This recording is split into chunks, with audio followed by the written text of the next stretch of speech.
discípulos. Así que les voy a invitar a buscar en sus Biblias la segunda carta del apóstol Pablo a los Corintios. Vamos a leer el capítulo 4, versículo 7. Téngalo abierto, vamos a leer solo el versículo 7, pero mantenga abierta su Biblia ahí en el capítulo 4, porque todo este capítulo hermoso nos va a dar el contexto para entender precisamente qué es lo que quiere decir Pablo acá en este pasaje. Si usted ya lo tiene, vamos a leer 2 Corintios, capítulo 4, versículo 7, en el nombre de nuestro Señor Jesucristo.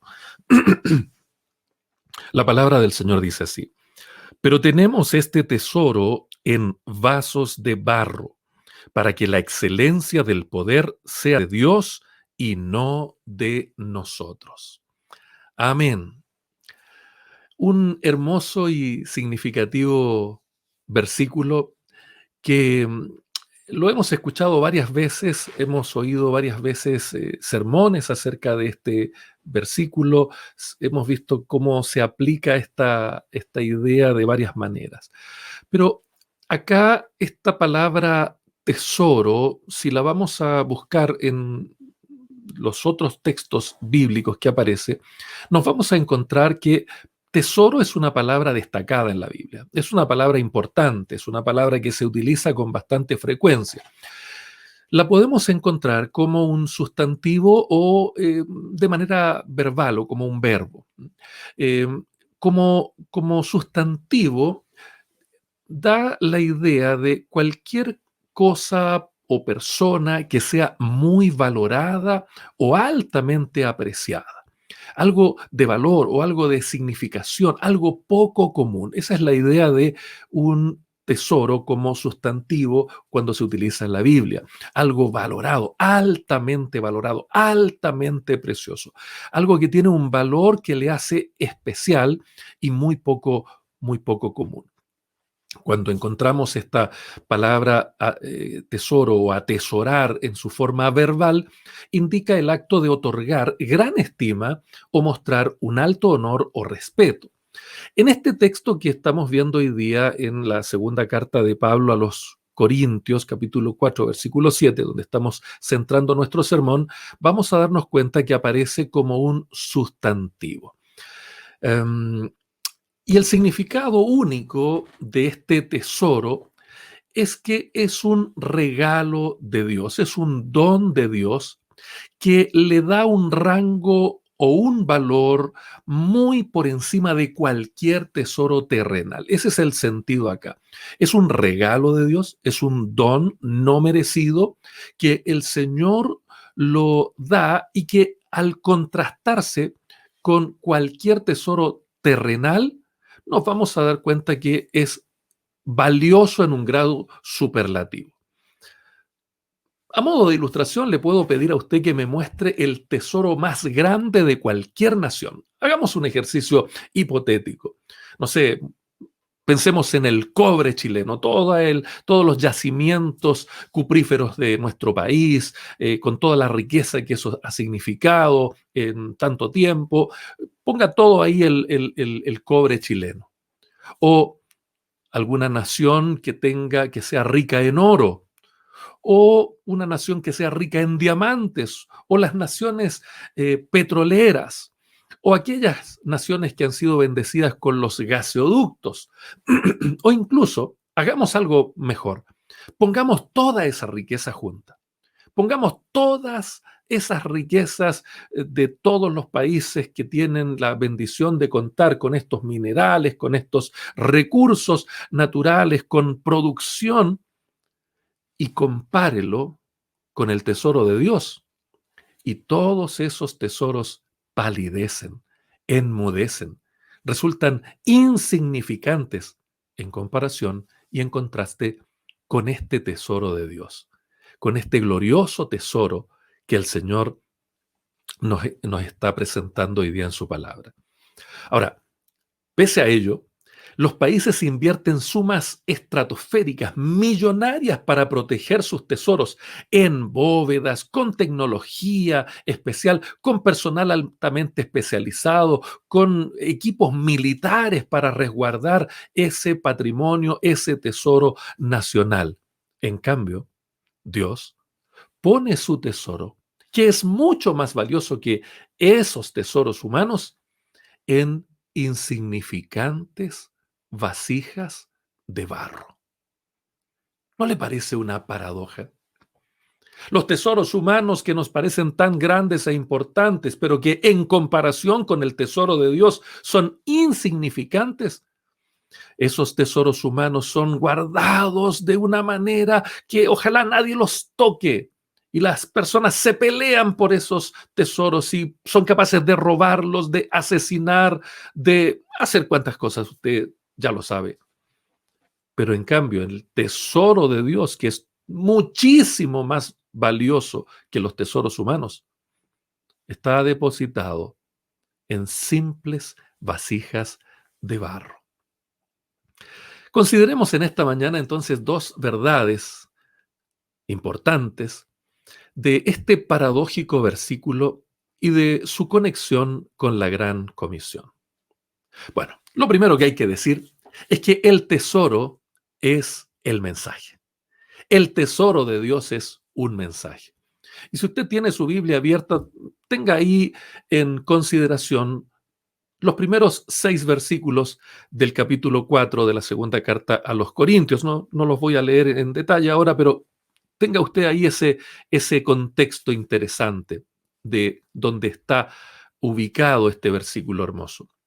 El tesoro mencionado aquí, entonces, a la luz del contexto, es el mensaje de salvación por gracia a través de Jesucristo. Eso en la palabra de Dios es el tesoro más glorioso, más extraordinario y monumental que Dios nos ha dado. Si miramos el versículo 6 del capítulo 4 de la segunda carta a los Corintios, vamos a encontrar algo muy especial, muy significativo. El versículo inmediatamente anterior al que estamos predicando dice segunda Corintios capítulo 4 versículo 6, porque Dios que mandó que de las tinieblas resplandeciese la luz, es el que resplandeció en nuestros corazones para iluminación del conocimiento de la gloria de Dios en la faz de Jesucristo. Ya vamos comprendiendo entonces a qué y a quién se refiere este gran mensaje de salvación. Bueno, en su carta a los Romanos, capítulo 3, versículo 24, Pablo añade algo interesante sobre esto. Dice, siendo justificados gratuitamente por su gracia, mediante la redención que es en Cristo Jesús. Entonces, el mensaje de salvación se refiere a Jesucristo, quien nos da a conocer al Padre, y este mensaje se refiere a la justificación solo por gracia mediante este pago glorioso, este rescate glorioso, esta redención liberadora que el Señor Jesucristo produjo al morir por nosotros en la cruz del Calvario y darnos así salvación y vida eterna. Por eso el tesoro es este mensaje, es el mensaje de salvación que se refiere a dar a conocer a Jesucristo como nuestro único y personal Salvador, a quien debemos confesarle como Señor de nuestra vida, como el que ha resucitado de entre los muertos.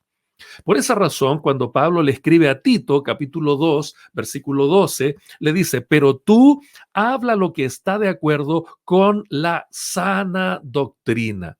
Esto es importantísimo, mis queridos hermanos.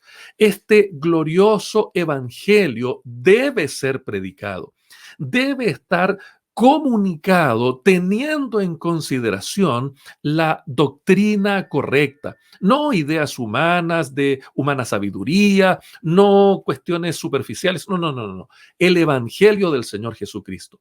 Eso es el mensaje glorioso que el Señor, a quien el Señor trata aquí como un tesoro. Este mensaje, insisto, está fundamentado en ese glorioso evangelio que debe ser predicado. Volvamos al capítulo 4 de la segunda carta a los Corintios y miremos los versículos 3 al 5. Note lo importante que dice acá. Segunda Corintios, capítulo 4, versículos 3 al 5 dice: pero si nuestro evangelio está aún encubierto, entre los que se pierden está encubierto. Note qué peligroso es que el evangelio esté oculto, que no se dé a conocer, que esté encubierto. Produce la perdición de las personas. Pero si nuestro evangelio está aún encubierto, entre los que se pierden está encubierto, en los cuales el Dios de este siglo cegó el entendimiento de los incrédulos para que no les resplandezca la luz del evangelio de la gloria de Cristo, el cual es la imagen de Dios. Porque no nos predicamos a nosotros mismos, sino a Jesucristo como Señor, y a nosotros como vuestros siervos por amor de Jesús. Tremendo. Este tesoro glorioso que Dios está dando, está entregando, está poniendo a disposición de todo el mundo, debe ser predicado. Cuando este evangelio no se predica, no se da a conocer, no se expone, entonces prácticamente nos convertimos en una especie de cómplices del diablo, del príncipe de este mundo que está cegando el entendimiento de los incrédulos para que no les resplandezca la luz del evangelio de la gloria de Cristo. El Señor Jesucristo es la imagen de Dios. Y vuelve a señalar Pablo en este contexto que no nos predicamos a nosotros mismos, sino a Jesucristo como Señor y a nosotros como vuestros siervos por amor de Jesús. Eso es importantísimo, porque hoy día vemos claramente personas presentándose a sí mismos como verdaderos líderes mesiánicos, como verdaderos gurúes y tantas cosas absurdas, o presentando su denominación, su estructura administrativa, su capacidad o despliegue tecnológico, pero no el Evangelio de Jesucristo. El Evangelio se refiere a Jesucristo, quien es la imagen de Dios, el que revela a Dios. No podemos tener una relación con Dios si no tenemos una relación con el Señor Jesucristo. Uno de sus discípulos le dijo: muéstranos al Padre y nos basta. Y Jesucristo le dice: el que me ha visto a mí, ha visto al Padre. Para poder tener una relación correcta con Dios, esa relación se lleva a cabo solo a través del único pontífice, el único puente, el único mediador entre Dios y los hombres, y ese es Jesucristo hombre. Mire lo que dice Juan 6:63. El Espíritu es el que da vida, la carne para nada aprovecha. Las palabras que yo os he hablado son espíritu y son vida. Gloria a Dios, note el poder de este mensaje. Note la capacidad vitalizante, vivificadora que tiene este mensaje. Este no es un mensaje como el discurso ideológico absurdo que hoy día se ha hecho popular en tantos lugares, que prácticamente es un discurso antiideológico, antinatural, es un principio, son ideologías que están basadas en un materialismo ya gastado y superado, son ideologías que son en realidad resucitar ideas del pasado para volver a ponerlas en boga. Y como a la gente no le gusta la historia, a la gente no le gusta aprender, entonces repiten los mismos errores, los mismos discursos y parecen nuevos, pero como dice el Cogelet, el libro de Eclesiastés, nada nuevo hay debajo del sol. En cambio, el mensaje del Señor Jesucristo es espíritu y es vida, tiene un poder inherente en sí mismo para transformar, revolucionar la vida de cualquier ser humano, para que pase de muerte a vida, para que pueda entender verdaderamente el sentido de la vida que está en Cristo, esa vida gloriosa, esa vida nueva, esa vida eterna. Bendito sea el nombre del Señor. ¿Cómo no vamos a poder sentir la urgencia de predicar este evangelio cuando es un mensaje vivificante. Reitero lo que dice el Señor Jesucristo: el Espíritu es el que da vida, la carne para nada aprovecha. Las palabras que yo os he hablado son espíritu y son vida. Esto es más valioso que el oro, esto es más valioso que las piedras preciosas, esto es más valioso que los bienes materiales, la vida gloriosa de Dios a través de este evangelio que Él nos ha dejado.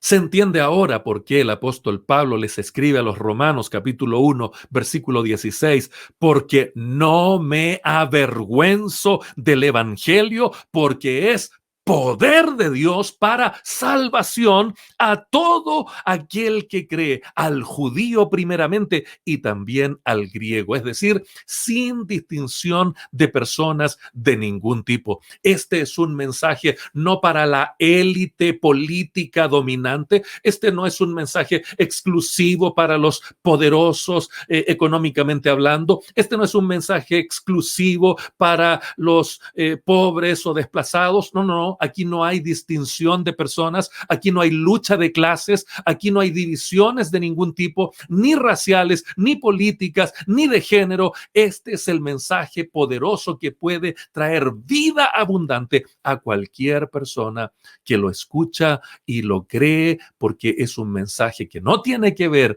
con nosotros, tiene que ver con el Señor Jesucristo. La persona central de este mensaje no es un líder político, militar o económico, es Cristo Jesús. Juan 3:16, usted seguramente lo sabe de memoria, porque de tal manera amó Dios al mundo que ha dado a su Hijo unigénito para que todo aquel que en él cree no se pierda más, tenga vida eterna. Ahí está el glorioso tesoro de Dios, el mensaje centrado en Cristo que da vida eterna, vida abundante. Es un mensaje de vida, es un mensaje vivificante. Juan capítulo 4, versículo 10, se añade ahí una expresión interesante. Mire lo que dice allí. Respondió Jesús y le dijo: si conocieras el don de Dios, ¿y quién es el que te dice, dame de beber? Tú le pedirías y él te daría agua viva. Esto se refiere al encuentro del Señor Jesucristo con una persona que era de una cultura distinta, de una religiosidad distinta a la de él. Entre judíos y samaritanos no se podían ver. Esta era una mujer de Samaria. Esta mujer estaba allí encontrándose con el Señor Jesucristo y de inmediato queda impresionada cómo un judío le podía dirigir la palabra a ella, que era en primer lugar samaritana y adicionalmente era mujer, porque las normas de la época ponían una barrera infranqueable, como lo hacen hoy día las ideologías y las religiones equivocadas y falsas. Pero el mensaje del Señor Jesucristo rompe la tradición, rompe las cuestiones de género, rompe las cuestiones culturales, sociales, aunque sean añosas o anquilosadas en el tiempo. Eso da lo mismo para el Señor. El Señor Jesucristo solo necesita que le conozcan a Él para tener esa vida abundante. Esta mujer estaba impresionada porque Jesús le había pedido un poco de agua y el Señor le dice: si tú supieras, Señor, si conocieras el don de Dios, si conocieras el regalo de Dios, si conocieras el tesoro de Dios, ¿y quién es el que te dice, dame de beber? Tú le pedirías y él te daría agua viva. Por eso Pablo en su segunda carta a los Corintios, capítulo 9, versículo 15, termina exclamando con júbilo inefable y dice: gracias a Dios por su don inefable. El gran regalo de Dios es Cristo, quien es el centro del mensaje del Evangelio.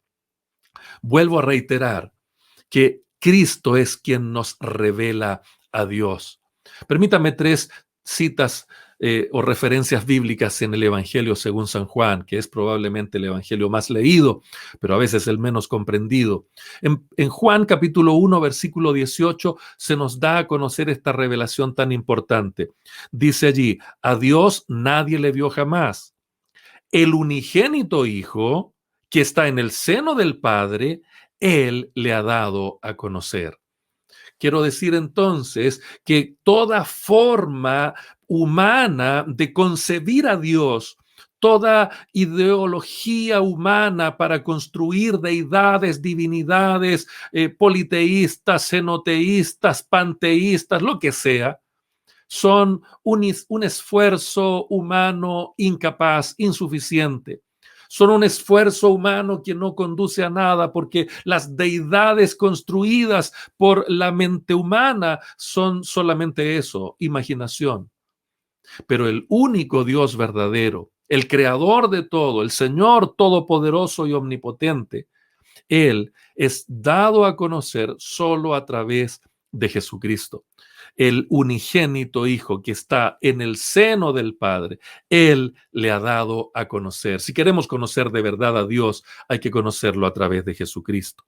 Juan 10:30 dice, yo y el Padre uno somos. La unidad de las dos personas de la Trinidad mencionadas aquí, el Padre y el Hijo, es tan estrecha, es tan contundente que solo Él puede revelarnos adecuadamente a Dios. Y finalmente Juan 14:10 dice, ¿no crees que yo soy en el Padre y el Padre en mí? Nuevamente el mensaje, las palabras que yo os hablo, no las hablo por mi propia cuenta, sino porque el Padre que mora en mí, Él hace las obras. Bendito sea el Señor.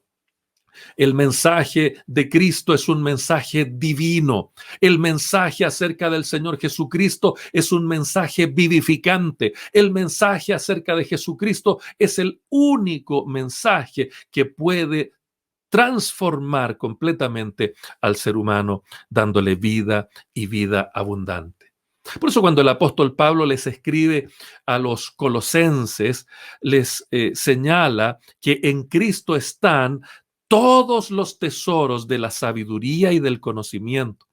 Y a los corintios les aclara, pues me propuse no saber entre vosotros cosa alguna, sino a Jesucristo y a este crucificado.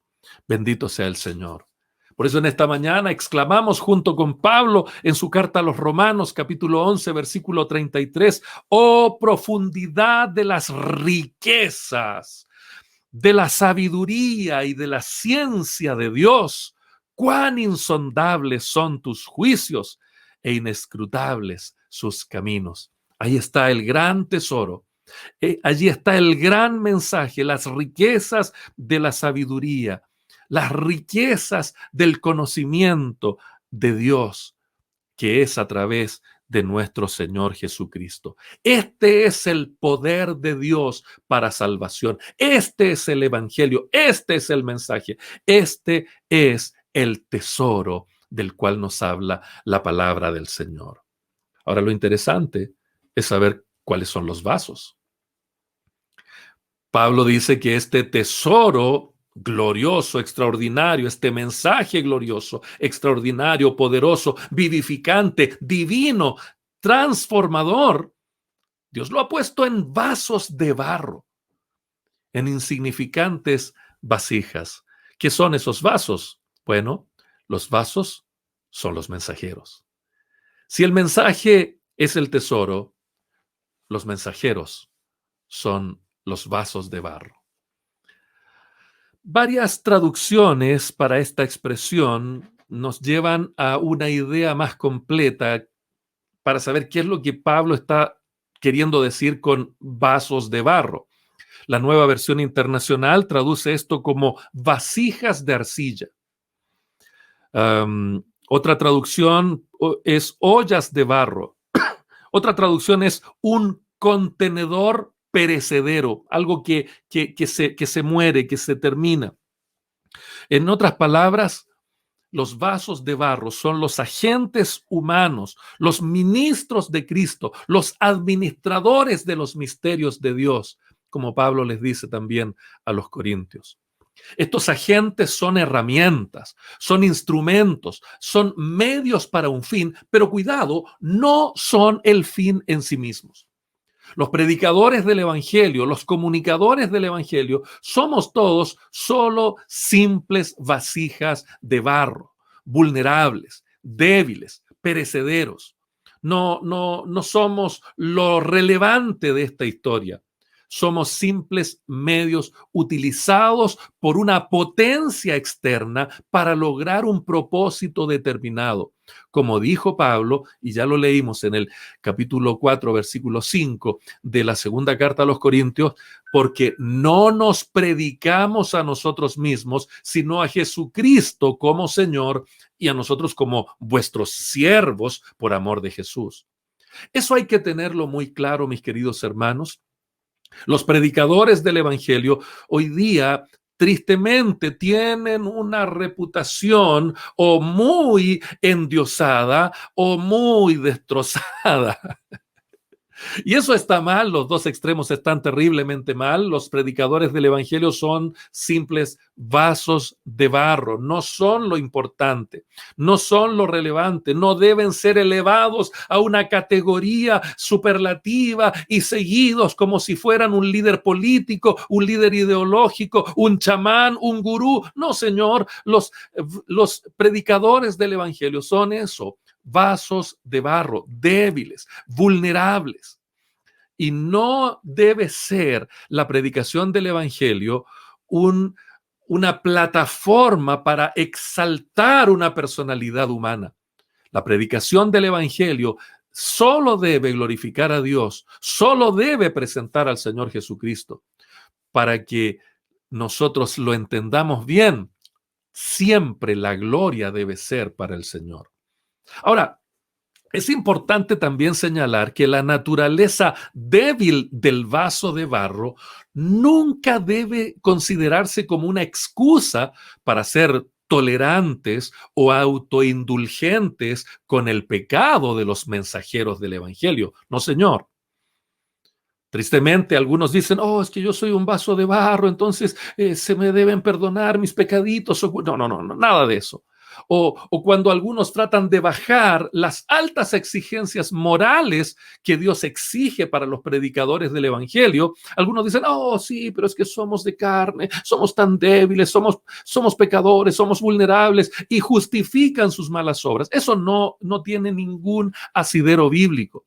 Si miramos los versículos 1 y 2 de este capítulo 4 de la segunda carta a los Corintios, Pablo va a ser categórico en esto. La debilidad no se refiere a pecaminosidad. Dice allí, los versículos 1 y 2, Pablo escribe, por lo cual, teniendo nosotros este ministerio, según la misericordia que hemos recibido, no desmayamos. Antes bien, renunciamos a lo oculto y vergonzoso, no andando con astucia ni adulterando la palabra de Dios, sino la manifestación de la verdad, recomendándonos a toda conciencia humana delante de Dios. El hecho de que los predicadores del Evangelio seamos vasos de barro, débiles, vulnerables y perecederos, no es nunca una excusa para ser corruptos, para ser pecadores, para ser perversos, para ser inmorales, para ser ladrones, para ser gente miserable. Eso no es correcto. Eso es algo a lo que un predicador del Evangelio debe rechazar. Insisto, Pablo lo dice, antes bien, renunciamos a lo oculto y vergonzoso. No andamos con astucia, ni adulterando la palabra de Dios, sino que lo que hacemos es manifestar la verdad, poniéndonos y exponiéndonos a la consideración de toda conciencia humana delante de Dios. Nunca olvidemos que Dios nos usa como herramientas, como instrumentos débiles, como débiles humanos, dispensables y prescindibles, con el propósito de que la excelencia del poder de Dios y no de nosotros sea exhibida. Esto, mis queridos hermanos, no tengo forma de subrayarlo y de hacerlo más evidente, pero esto es categórico. no, la vulnerabilidad del vaso de barro no debe ser usada como una excusa para maquillar los pecados, para poner una especie de disfraz o hipócrita para ocultar aquellas cosas que deben ser vencidas. Si alguien hace eso, sencillamente está negando el poder y la eficacia del Evangelio y seguramente está predicando algún mensaje que no es el Evangelio. Algo distorsionó del mensaje, algo cambió, algo está haciendo mal.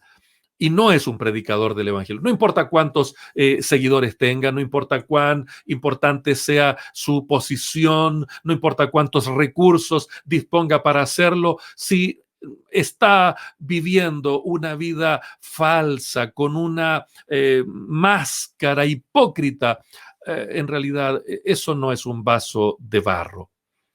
Los vasos de barro se refieren a otras cosas. Y Pablo lo va a aclarar en los versículos 8 al 11 del capítulo 4 de la segunda carta a los Corintios. Pablo, muy perplejo, va a explicar lo que significa ser un vaso de barro, lo que significa la debilidad del predicador del Evangelio. Acompáñeme ahí a mirar la segunda a Corintios capítulo 4 versículos 8 al 11. Dice que estamos atribulados en todo, mas no angustiados, en apuros, mas no desesperados, perseguidos, mas no desamparados, derribados, mas no destruidos, llevando en el cuerpo siempre por todas partes la muerte de Jesús, para que también la vida de Jesús se manifieste en nuestros cuerpos. Porque nosotros que vivimos siempre estamos entregados a muerte por causa de Jesús, para que también la vida de Jesús se manifieste en nuestra carne mortal. Bendito sea el nombre del Señor para siempre.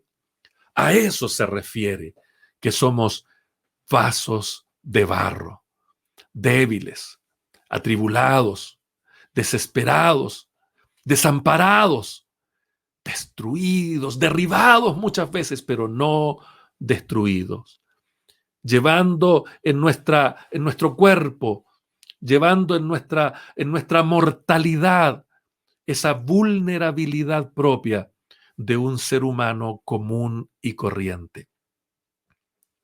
Pero Pablo menciona esto para dar lástima, para pedir conmiseración. No, mire lo que dice 2 Corintios 12:10. Por lo cual, por amor a Cristo, me gozo en las debilidades, en afrentas, en necesidades, en persecuciones, en angustias, porque cuando soy débil, entonces soy fuerte.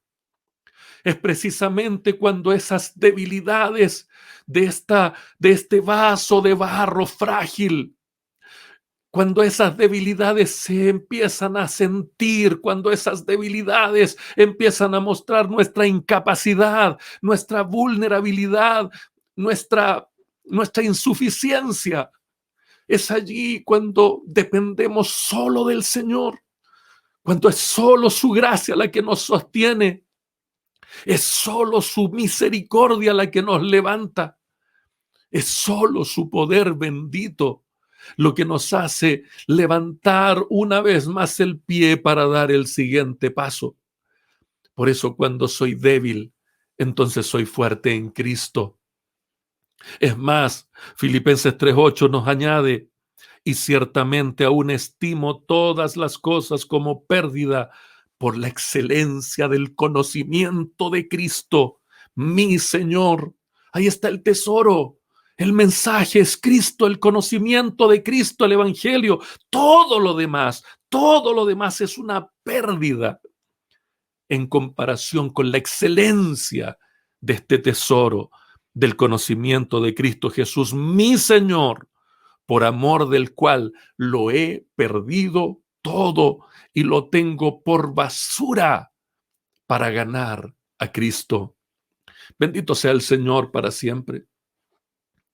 Cualquier cosa que usted sienta del Evangelio que sea menos que eso, entonces usted no está hablando del Evangelio. Cuando entendemos el Evangelio o parte del Evangelio, parte de lo que tiene que ver con Cristo, las tribulaciones, las dificultades, las persecuciones, las enfermedades, todo eso queda en un segundo plano en comparación con la gloriosa bendición de tener a Cristo en nosotros, la esperanza de la gloria. Por eso bien han dicho algunos que Dios entierra a sus obreros, pero Él continúa su obra. Aunque estos vasos de barro son débiles y transitorios, tienen un llamamiento supremo, como le dice Pablo a los filipenses. Son honrados de ser embajadores del Rey eterno y como tales dan testimonio de las inquebrantables riquezas del Señor Jesucristo. Como embajadores terrenales, estos mensajeros tienen lo que podríamos describir como la carta de autorización del Rey. En Juan capítulo 12, versículo 49, el Señor Jesucristo dice, porque yo no he hablado por mi propia cuenta, el Padre que me envió, Él me dio mandamiento de lo que he de decir y de lo que he de hablar. Así es el vaso de barro que lleva el Evangelio también. No habla porque se le ocurrió, no habla porque siente que va a hacerse más famoso con eso. Habla porque hay un mandato, una autorización divina. Esta autorización divina trasciende las autorizaciones humanas. Predicamos porque Dios nos ha impuesto esta necesidad. Y somos deudores a judíos, a gentiles, a sabios, a todas las personas, porque todos deben escuchar el mensaje del Señor. Mis queridos hermanos, para concluir, no tratemos el tesoro de Dios como un tesoro humano. Este es un tesoro que se valoriza más en la medida que se reparte, no en la medida que se guarda. Cuando tomamos el tesoro de Dios, el mensaje del Evangelio, y comemos y comemos y nos atragantamos disfrutándolo nosotros y lo tratamos de meter en bóvedas, en las bóvedas, en los cuartos, etcétera, o lo vamos acumulando sin compartirlo, lo que estamos haciendo es hacer que pierda su valor. Este tesoro, este mensaje, el Evangelio, la evangelización es como la luz. Si ponemos la luz debajo de un cajón, las personas van a tropezar y se van a caer.